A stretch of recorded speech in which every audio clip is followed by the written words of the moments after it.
Hello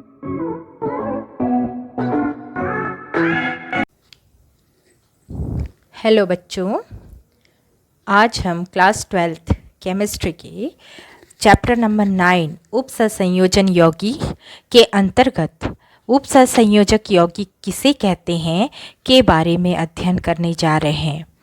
उपसंयोजक यौगिक या जटिल यौगिक किसे कहते हैं, है ना। तो उपसंयोजक यौगिक में केंद्रीय परमाणु या केंद्रीय धातु परमाणु अन्य आयनों या उदासीन अणुओं के साथ उपसंयोजक बंधों द्वारा जुड़े रहते हैं। उस यौगिक को हम उपसंयोजन यौगिक, जटिल यौगिक या इसी को हम कॉम्प्लेक्स कंपाउंड,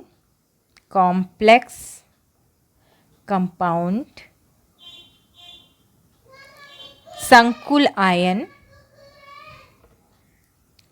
संकुल यौगिक कहते हैं।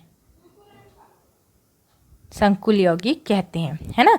मैंने क्या कहा, उपसंयोजक यौगिक की परिभाषा, ऐसे यौगिक जिसमें केंद्रीय धातु परमाणु जो है अन्य आयनों या उदासीन अणुओं के साथ उपसंयोजक बंध के द्वारा जुड़ा रहता है, ऐसे यौगिक को हम जटिल यौगिक, संकुल यौगिक, उपसंयोजन यौगिक, कॉम्प्लेक्स कंपाउंड कहते हैं।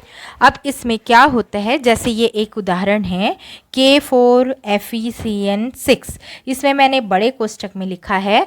जो बड़ा कोष्ठक में लिखा है यह संकुल है ना, यह संकुल आयन है। तो इसमें इसके अंदर यह जो है यह केंद्रीय धातु आयन है ना। या इसी को हम परमाणु भी कहते हैं, ठीक है। आयन या परमाणु दोनों कह सकते हैं, ठीक। यह जो होता है यह इसे हम कहेंगे लिगेंड, ठीक है। तो इसमें होता क्या है, मैं थोड़ा सा इसको बता देती हूँ। जो केंद्रीय धातु आयन है वो अधिकतर डी ब्लॉक से संबंधित रहते हैं।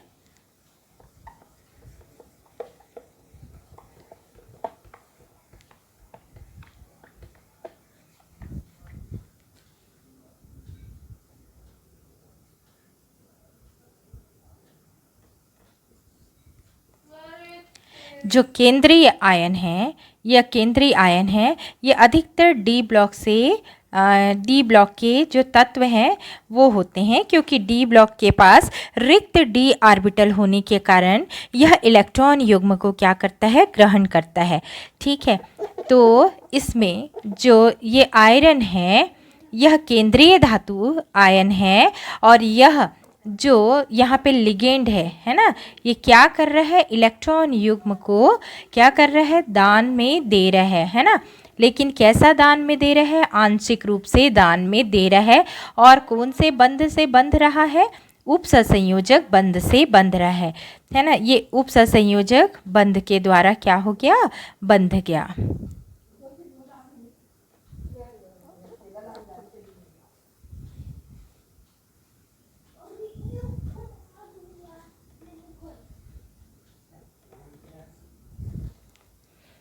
ठीक है। यहाँ पे यह जो है केंद्रीय धातु आयरन है, और इसको कौन दान में दे रहे हैं, इलेक्ट्रॉन युग्म। ये जो आयन है ना, साइनो जो है यह इलेक्ट्रॉन युग्म इसको दान में दे रहा है।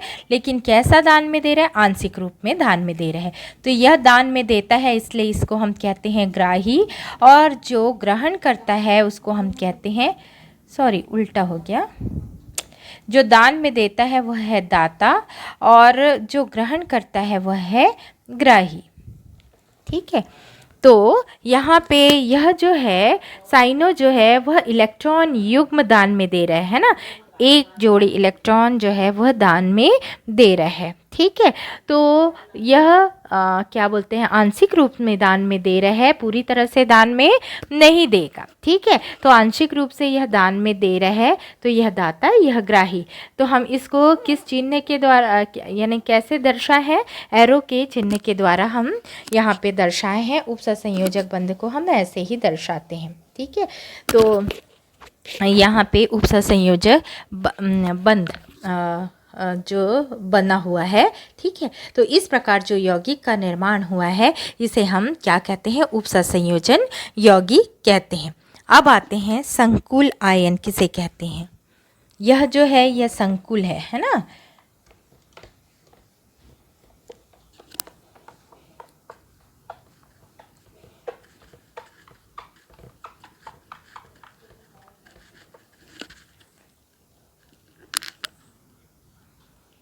इसी में मैं बता रही हूँ कौन क्या है।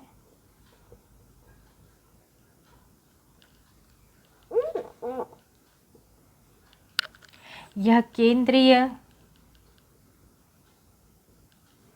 धातु आयन या परमाणु,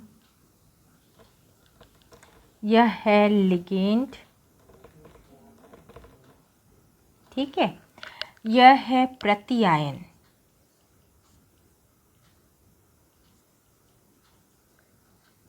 ठीक। केंद्रीय धातु आयन ये उपसंयोजक यौगिक हो गया पूरा का पूरा, है ना। इसमें क्या क्या किसको क्या बोलते हैं, बड़े कोष्ठक के अंदर जो बड़ा कोष्ठक है आपका, यह है उपसंयोजन सहसंयोजन क्षेत्र या इसी को हम कहते हैं मंडल, है ना। जो बड़ा कोष्ठक है उसके अंदर जो लिखा जाएगा, है ना, वो पूरा का पूरा जो एरिया है, ये बड़े कोष्ठक के अंदर का एरिया जो है वो उपसंयोजन क्षेत्र या इसी को हम मंडल भी कहते हैं, है ना, क्षेत्र या मंडल भी कहते हैं, ठीक है। यह बड़ा कोष्ठक उपसंयोजन क्षेत्र या मंडल कहलाता है। बड़े कोष्ठक के अंदर दो चीज़ें होती हैं, एक केंद्रीय धातु आयन या परमाणु, दूसरा है लिगेंड, ठीक है। उपसंयोजन क्षेत्र के बाहर जो भी आएगा उसे हम कहते हैं प्रति आयन कहते हैं, ठीक है। अब इसमें केंद्रीय धातु परमाणु क्या होता है, केंद्रीय धातु परमाणु वे हैं जो लिगेंड द्वारा दिए हुए इलेक्ट्रॉन युग्म को क्या करते हैं, ग्रहण करते हैं। केंद्रीय धातु आयन कौन होते हैं, वे जो लिगेंड के द्वारा दिए हुए इलेक्ट्रॉन युग्म को ग्रहण करते हैं और उपसंयोजक बंध से जुड़ जाते हैं, उसे हम केंद्रीय धातु परमाणु कहते हैं। लिगेंड किसे कहेंगे, लिगेंड वो होते हैं जो केंद्रीय धातु आयन को क्या करते हैं, इलेक्ट्रॉन युग्म दान में देते हैं और उपसंयोजक बंध से जुड़ जाते हैं, उसे लिगेंड कहते हैं।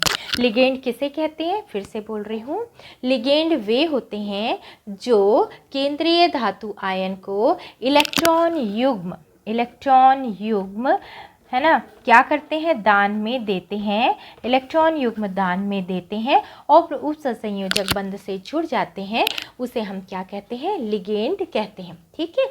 बड़ा कोष्ठक क्या कहलाता है, उपसंयोजन क्षेत्र कहलाता है। बड़े कोष्ठक के अंदर दो चीज़ें होती हैं, इस बड़े कोष्ठक के अंदर दो चीज़ें होती हैं, एक केंद्रीय धातु आयन जिसको मैं M से दर्शा रही हूँ, मेटल, और दूसरा होता है लिगेंड L, है ना।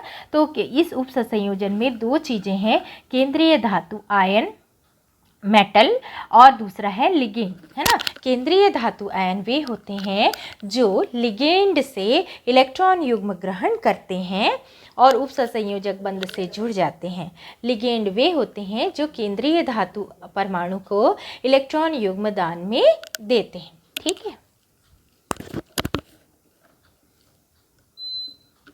अब आते हैं संकुल आयन में। संकुल आयन किसे कहते हैं, संकुल आयन वे होते हैं जिसमें केंद्रीय धातु परमाणु, है ना, लिगेंड के द्वारा उपसंयोजक बंध से क्या होते हैं, बंधे हुए होते हैं और यह जो होता है जो स्पीसीज जो हमको प्राप्त होता है वो धन आवेश या ऋण आवेश हो सकता है, उसको हम संकुल आयन कहते हैं। यह जो है तीन प्रकार के होते हैं, पहला है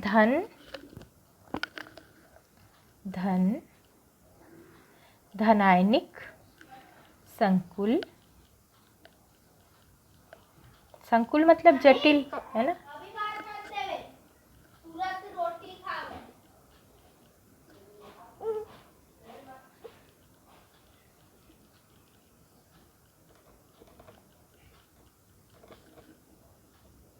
उदासीन संकुल।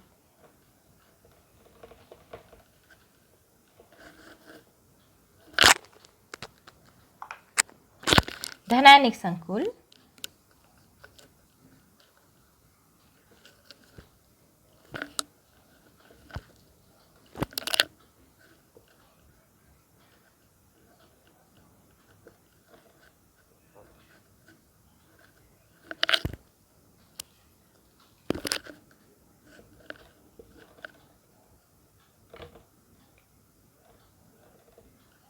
ठीक है। इसमें यह संकुल है, संकुल मतलब आपका बड़ा कोष्ठक होना चाहिए। बड़ा कोष्ठक को हम उपसद संयोजन क्षेत्र कहते हैं। उपसद संयोजन क्षेत्र के अंदर आपका केंद्रीय धातु आयन और लिगेंड होता है, दो चीज होता है। अब यह जो संकुल है ना, इसके बाहर अगर धनात्मक आवेश है तो हम इसे धनायनिक संकुल कहते हैं, और अगर इस संकुल में ऋणात्मक आवेश है तो हम इसे ऋणायनिक संकुल कहते हैं। अगर इस संकुल के बाहर कोई भी अगर आवेश नहीं है तो उसे हम उदासीन संकुल कहते हैं, है ना। संकुल तीन प्रकार के हो गए। हमारा जो संकुल है, अगर इस संकुल में धनात्मक आवेश है तो इसे हम धनायनिक संकुल कहते हैं।